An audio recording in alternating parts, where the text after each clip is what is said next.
In the early hours, just before 6 in the morning, the city of Kobe shook for 20 seconds. 6,000 people would die. And 4,000 miles away, in a tower in Singapore, that same tremor would quietly kill something else. A bank that had survived for 233 years. A bank that helped finance the purchase of America. A bank once called the sixth great power of Europe. It would be destroyed in a matter of days. Not by the earthquake, not really even by the man you're about to meet, but by the fact that nobody was checking what he did. To understand how big this fall was, you have to understand how high Barings stood. It was founded in 1762, the oldest merchant bank in Britain. This was not a high street bank. This was the Bank of Empires. More than 2 centuries ago, Barings helped finance the Louisiana Purchase, lending the money that let the United States buy a piece of land so vast it doubled the size of the country. Think about that. A British bank effectively sold America to itself. Sir Francis Barings said of the deal, "We all tremble at the magnitude of the American account."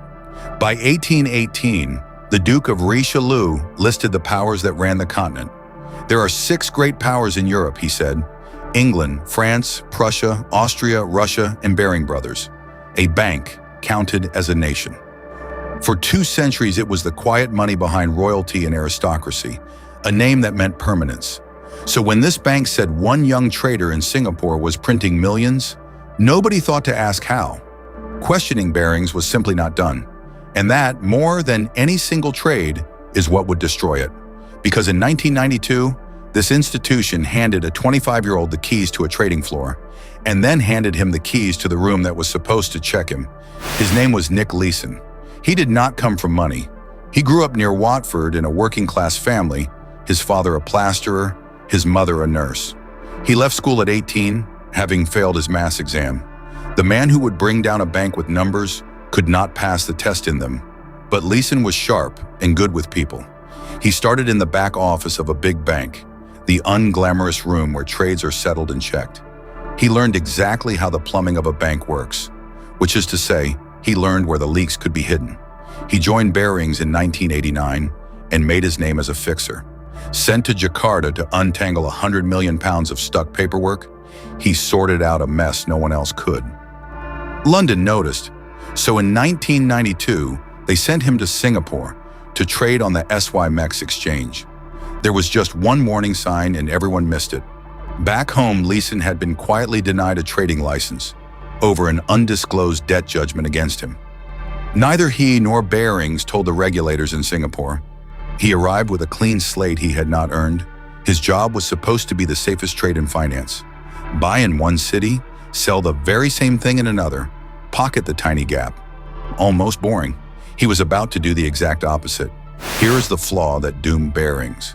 In Singapore, Leeson did not just place the trades, he also ran the back office that was supposed to check them. He was the player and the referee.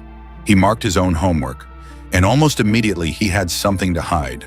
A junior trader made a mistake that cost about 20,000 pounds. Instead of reporting it, Leeson buried it in a secret error account. Its number was 88888. In Chinese culture, 8 is the luckiest number there is. This would become the unluckiest account in the history of banking. Leeson had the software changed so that this secret account simply vanished from the reports that went to London. The hole was now invisible. Then he tried to trade his way out, but he was not arbitraging anymore. He was gambling, making huge bets on the Japanese market, and every time he lost, he doubled down. Lose double, lose double. To hide it, he forged documents and booked fake trades that vanished the next morning. And to London, the lie looked like genius. The chairman of Barings actually told the Bank of England that it was, in his words, not actually terribly difficult to make money. But the truth was growing in the dark. By the end of 1992, that hidden account held 2 million pounds. A year later, 23 million. By the end of 1994, 208 million, and still nobody looked. By January 1995, Leeson needed a miracle. So on the 16th of January, he made the biggest bet of his life. He wagered a fortune on a single idea, that the Japanese market would stay perfectly still. He did not need it to rise. He did not need it to fall. He just needed nothing to happen. He bet everything on calm the night before the ground broke. Just before 6 the next morning, the Kobe earthquake tore through Japan, and the market Leeson needed to stand still went into freefall. A normal trader would have cut his losses and confessed. Leeson did the opposite. He tried to catch the market by himself. He bought and bought and bought.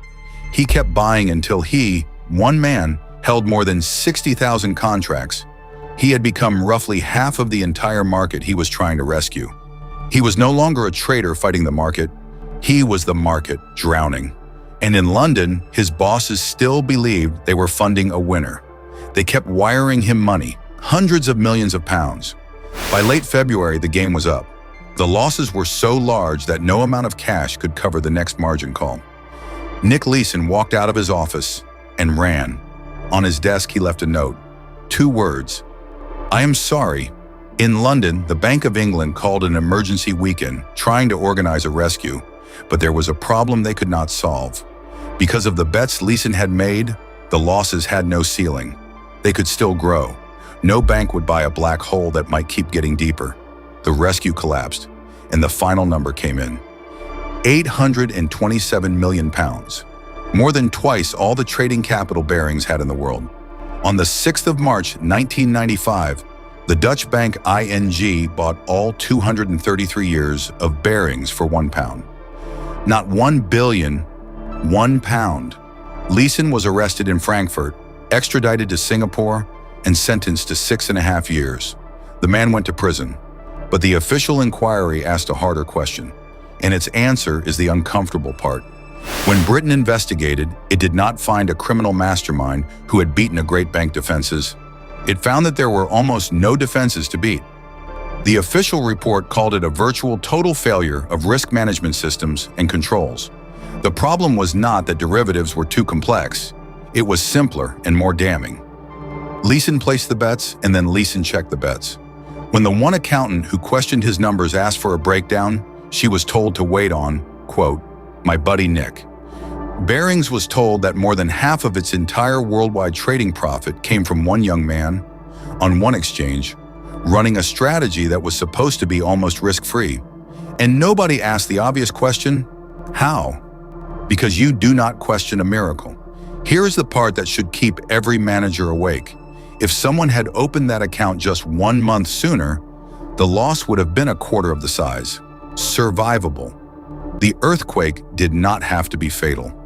It was fatal only because of 1 extra month of a man doubling down in the dark, with no one watching. The earthquake did not break the oldest bank in Britain. A blind spot did. The man who placed the bet served his time. But he did not outsmart Barings. He found the one place no one was looking and lived there for 3 years.